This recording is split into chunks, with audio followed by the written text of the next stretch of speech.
घर आए बैद जी, बेटे ने प्रणाम किया, एक थप्पड़ लगाया बैद जी ने। पिताजी मेरे से कोई गलती हुई? आपने थप्पड़ क्यों मारा? कि एक बैद जी थे एक गांव में, बड़ा नाम था उनका। गांव के नगर सेठ के एक फोड़ा हो गया था, उस फोड़े का इलाज कर रहे थे बैद जी। नगर सेठ दवाई ले रहे थे, कई सालों से ले रहे थे। फोड़ा बढ़ भी नहीं रहा था, मिट भी नहीं रहा था। बैद जी का एक लड़का अमेरिका पढ़ने गया था, डॉक्टरी पढ़ करके वो आया, बड़ा डॉक्टर बनकर आया। सब लोगों ने बैद जी को अभिनंदन देते हुए कहा कि अब तो आपका बेटा इतना बड़ा डॉक्टर बन गया है, बड़े भाग्यशाली है आप, लड़का आज्ञांकित भी है, अब तो बस आप निवृत्ति की ओर। लड़के ने अस्पताल खोला। पिता ने वचन लिया था कि तुम भले अमेरिका जाओ लेकिन आकर के इंडिया में यहां सेवा करोगे। वचन के अनुसार बच्चा वापस आ गया। उसने वो छोटा सा शहर, उसमें अपना अस्पताल खोल लिया। उद्घाटन में लोग भी सब आए, सब लोगों को अच्छा लगा कि चलो एक और फैसिलिटी नगर में हो गई, बढ़िया वाला अस्पताल बन गया। फिर लड़के ने कहा पिताजी से कि अब आप निवृत्त हो लो और आप अपना भजन पूजन जहां जाना है, बाहर यात्रा, वो सब करो। पिताजी अब मैं हूं, अब आपको कमाने की जरूरत नहीं। बोले हाँ बेटा, अब तो तुम आ गए हो, तुमने सब संभाल लिया है, मेरा तो छोटा सा औषधालय था, तुमने इतना बड़ा अस्पताल बनवा लिया, बहुत सुंदर। मेरा भी मन कर रहा है, मैं और तेरी माँ अब तो हर साल गर्मियों में हरिद्वार चले जाएंगे, ऋषिकेश चले जाएंगे, 4-5 महीना वहीं रहेंगे। बोले हाँ पिताजी, आप कोई चिंता मत करो, आपने मुझे सब कुछ बनाया है, अब आप आराम से अपनी जिंदगी को आप एंजॉय करो। बैद जी चले गए पत्नी को लेकर के हरिद्वार ऋषिकेश। एक दिन नगर सेठ, जैसे वो 15 दिन हो गए तो जैसे रेगुलरली आते थे बैद जी से मिलने, आए। बैद जी तो थे नहीं। डॉक्टर लड़के ने स्वागत किया, आइए सेठ जी पधारिए। अरे बेटा, बढ़िया वाला अस्पताल खोल लिया है तुमने, मैं तो उद्घाटन में था नहीं, मैं बाहर गांव था, नहीं आ पाया, लेकिन देखकर बड़ा प्रसन्न हूं। चलो एक और सुविधा मिल गई नगर के लोगों को। बोले हाँ, बस आपके जैसे लोगों का आशीर्वाद है, मैं आपकी क्या सेवा कर सकता हूं? तो कहा बैद जी नहीं है? बोले वो तो हरिद्वार ऋषिकेश गए हैं। अरे मुझे पता भी नहीं चला, मैं बाहर गांव था, अब मेरी दवाई का क्या होगा? कब आने वाले हैं? बोले वो तो 4-5 महीना आप वहीं रहेंगे। अरे 4-5 महीना मैं बिना दवाई के कैसे रहूंगा? तो कहा डॉक्टर ने कि मैं आपकी कुछ मदद कर सकता हूं। सेठ जी आप मुझे बता सकते हो क्या समस्या क्या है, कौन बात की आप दवाई ले रहे थे पिताजी से? तो कहा बेटा मेरे एक फोड़ा हुआ है, कई साल से वो फोड़ा हैरान कर रहा है मुझे। अब मैं तो नगर सेठ हूं, अफोर्ड कर सकता हूं, पैसा है मेरे पास, गरीब आदमी तो बेचारा खत्म ही हो जाता। ये फोड़ा बढ़ भी नहीं रहा, मिट भी नहीं रहा, इतने सालों से मैं बैद जी की दवाई ले रहा हूं।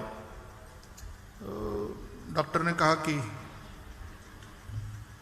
आपको आपत्ति न हो तो मैं देखूं, और मैं तो एलोपैथी वाला आदमी हूं, लेकिन यदि आप कहे तो। हाँ बोले उसमें क्या है बेटा, आप देख लो, अब आप तो अमेरिका से पढ़ करके आए हो, इतने बड़े डॉक्टर बनकर आए हो, आप देख लो। बैद जी को सुलाया, फोड़ा देखा, देखने के बाद उसने कहा कि चिंता की कोई बात नहीं सेठ जी, मिट जाएगा, एक छोटा सा ऑपरेशन जरूरत है। मिट जाएगा? क्या कह रहा है? बोले हाँ बिल्कुल मिट जाएगा, छोटे से ऑपरेशन की आवश्यकता है।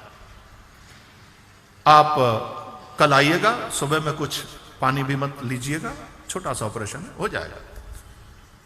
दूसरे दिन नगर सेठ आए, ये ओटी में ले गया, आधे घंटे का ऑपरेशन, सब कुछ कर लिया।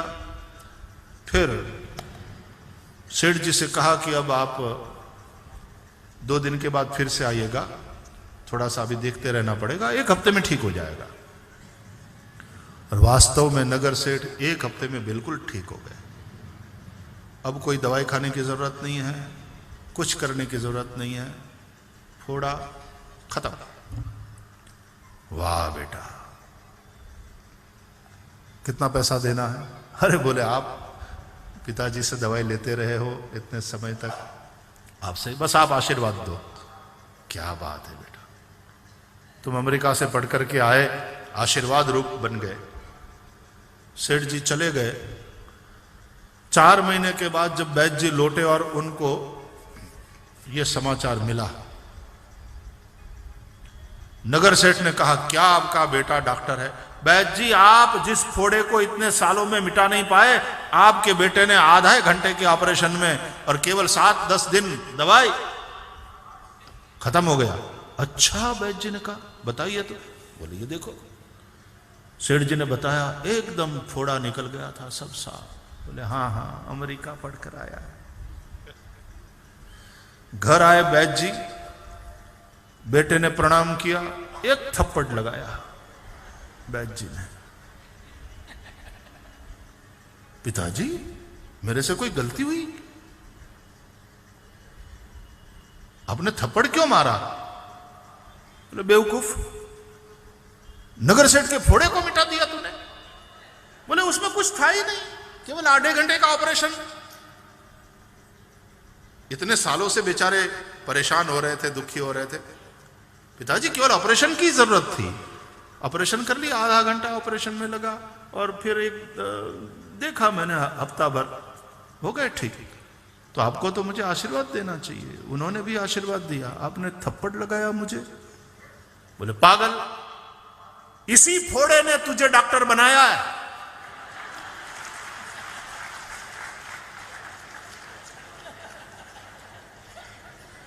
जिसने तुझे डॉक्टर बनाया उसी को खत्म कर दिया। खैर, अब तो डॉक्टर बन गया है, इसलिए कोई बात नहीं। थोड़ा काम में आ गया सेठ जी का।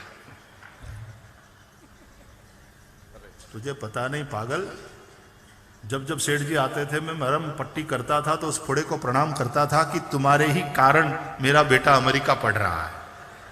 फोड़े देवता बने रहो, हम तुम्हारी पूजा करते रहेंगे। यदि वैद्य डॉक्टर लालची है तो ऐसी दवाई देगा कि रोग भी न मिटे, रोगी भी न मिटे, धंधा चलता रहे।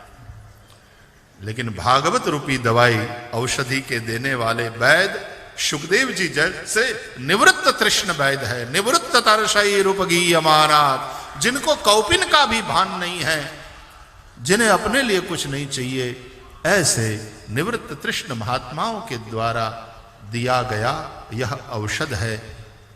इसको पीकर कौन तृप्त होगा? भैया, ये उपदेश नहीं, ये उपचार है। उपचार की दृष्टि से आओ।